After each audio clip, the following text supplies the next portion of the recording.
I wanted to talk to you a little bit about atherosclerosis, and I have already cheated a little bit, and I started drawing. I wanted to make it a slightly nicer drawing because I wanted to make sure that the important things, we can actually see them and that it's pretty clear. So in the top left, I have a small vessel, and I have the three layers, and in the middle is the lumen, and on the outside is the outside. So this little white box I've drawn, I've tried to blow it up for you a little bit here. So again, over on this side we have the lumen, just to orient you again, and this is the outside of a blood vessel. So we know blood vessels have three layers, and this particular blood vessel is, actually let me label it, is a middle or large artery. So I'm specifically talking about large and middle-sized arteries here.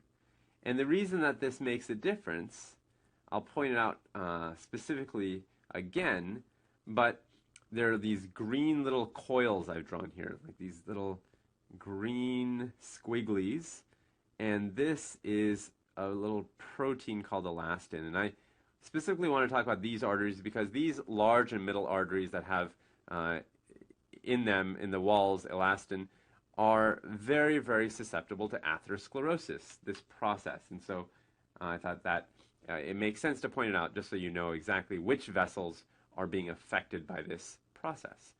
So let's go through and very quickly refresh ourselves and talk about the three layers of the vessel. We have the intima, the tunica intima, and I'm just writing T for tunica, and then that's the innermost layer. The middle layer, right here in red, is the tunica media, and I remember that because it's the middle layer, so media, middle. And on the outside, right here, is the tunica externa, kind of the external layer. And sometimes you'll see that as adventitia, another word for it. So these are the three layers, we know this. And the way that atherosclerosis happens, now this is a process, and it's a process that affects millions and millions of people. The way this happens is that it usually affects these large vessels, large and middle arteries, and actually these vessels, just to give you a little bit of an orientation, I'm talking about 1 millimeter sized vessels all the way to about 25 millimeters in diameter. So kind of biggish vessels that you could actually see with your naked eye. This could be like the artery that maybe the aorta, the largest artery, or it could be an artery that goes out to my arm, the brachial artery. So any of these large or middle-sized arteries fit into this category, and they're affected by atherosclerosis. And so the first step in atherosclerosis, let's just jump into it, is that you have an irritant, some irritant, and that could be, I'm not talking about maybe someone's annoying little brother or sister, annoying neighbor, but some irritant like, let's say you have, here I'll draw it in red, a toxin from cigarette smoke. So let's say you have some toxin that's swimming through your blood vessels, and that could be an irritant. Another irritant could be, so I'll put smoking up here for that. Another irritant could be maybe having too much lipids, so maybe hyperlipidemia. And when I say lipid, I mean specifically fats and cholesterol. So you could have little droplets, let's show little yellow droplets, because I think of yellow as fat, of LDL. This is a protein. LDL stands for, actually I'll write that out, low density, that's what the L and the D are, low density lipoprotein. So this is basically something that carries fat and cholesterol around your blood. So you could have too much of it. You could have too much LDL in your blood, in the blood vessels, in the arteries, and that could be an irritant. Or it could be, maybe I'll use maybe a white color here. Maybe it could be high blood pressure. High blood pressure pushing out on these vessels could be an irritant. So any of these things could be an irritant. Hyperlipidemia, smoking, or hypertension, or high blood pressure could be an irritant. And what is being irritated? What is the thing that is being irritated? So that's number two. Is the layer of cells right here, this inner layer of cells in the tunica intima, and that layer of cells we know is the endothelial layer, endothelial cells. So that's the layer that's being offended somehow. So it's being upset or angry. It's getting upset at these irritants. So let me show some unhappy faces here. Maybe some unhappy faces down here from the LDL. Maybe some unhappiness from that high blood pressure. And right behind it, just to orient you, is the basement membrane. But really, again, it's the endothelial cells that are being irritated, right? So that would be step 2, is endothelial. Actually, leave it in the same color. Endothelial dysfunction. They stop working the way that they like to work. And I'll try to be a little bit more specific. Endothelial cells are basically a barrier, right? They're creating a barrier between what is flowing through the blood and the wall itself, right? They're the first thing that molecules and cells in the blood are going to see. And so if you have endothelial dysfunction, what you get is that this barrier starts breaking down. And so this barrier, let me erase some of this stuff now just to make some space. We know that LDL is low-density lipoprotein. I'll erase that. And I'll erase these white arrows for the hypertension. And I'll even erase the cigarette smoke, the toxin. And I'll leave the LDL for a second. You'll see why. But basically, let me show you that these cells start getting unhappy and they start breaking down. And I guess I erased a lot of it, but I'll draw some of it back. And what you get is something like this. You basically have now a breach.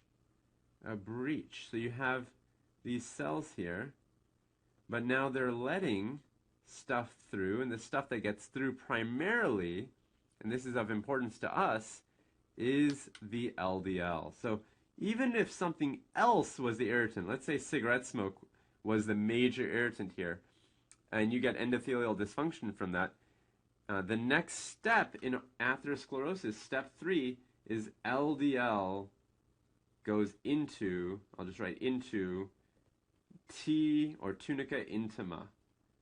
This is kind of the next major step, is that LDL decides that it wants to go inside. It likes to be inside of this layer. And so you get LDL hanging out over here.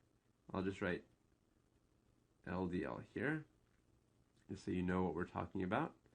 So you all these little molecules of LDL, which again, bring with them a lot of fat and cholesterol, and they're all now in this tunica intima layer. So they're all within this tunica intima layer. Let me make sure I make that very clear. All within this layer of tunica intima. So they're not usually there, and that's step 3.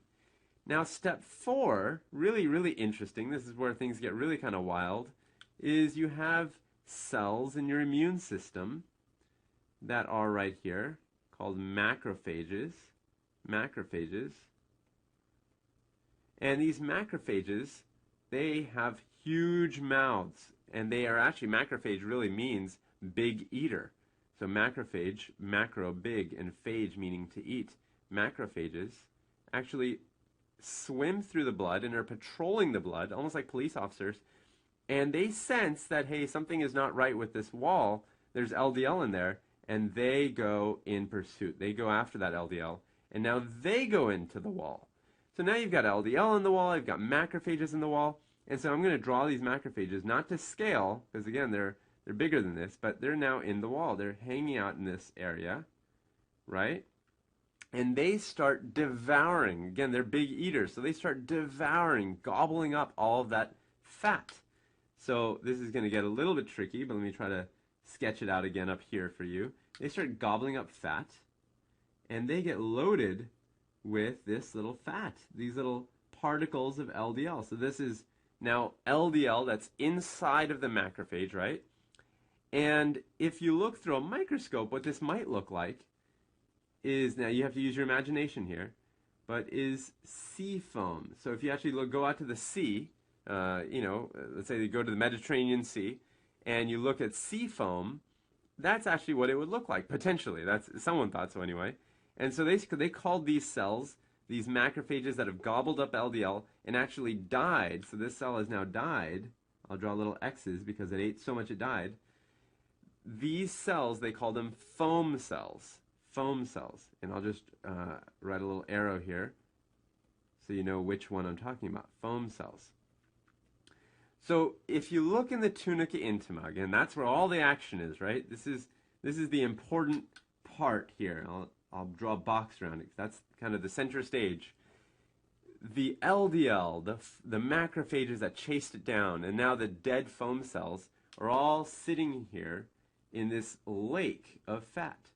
So now we got macrophages as step 4. Let me just make sure I catch up with our picture. Macrophages and plus foam cells. Foam cells into tunica intima, right? So now we're all on the same page, and this intima now really starts looking a lot like this. Let me erase this, clean this up a little bit because it's getting quite messy. I think you'd agree it needs a little cleaning up. Let me erase all this stuff on the outside. We know that LDL was in the blood, but it went into the intima. We know that. So now you have basically this LDL, all these little molecules of LDL start merging into literally a lake. Think of like a lake of fat. And how disgusting a thought is that, right? Like a lake of lard here, or fat here, because it's your fat, or this person's fat, and it's all in this layer called the tunica intima. In fact, let me even draw another dead macrophage. This is another foam cell. I'm making a foam cell out of this. Looks like sea foam, maybe. And so you have here a lake of LDL. You have foam cells, and it's all sitting in the tunica intima. And if you were actually to, let's say you were to fillet this cell open, or this blood vessel open. Let me try to show what I mean. If you're, let's say you have this blood vessel. I'm drawing it very simply now. You know that there are 3 layers, not the one that I'm drawing there. But just imagine that you took a knife and you sliced through it. So now you basically are looking at kind of just the inside of it, right? Just the inside of it. What you would see is basically just a giant streak of fat. And this is kind of that lake that I just showed you, right? Now looking at it lengthwise. So this lake of fat is called a fatty streak. So if you open up a blood vessel and look at it, if this process has been going on, you might start seeing fatty streaks. And so that's basically the first half of atherosclerosis. So let's pick up there in the next video.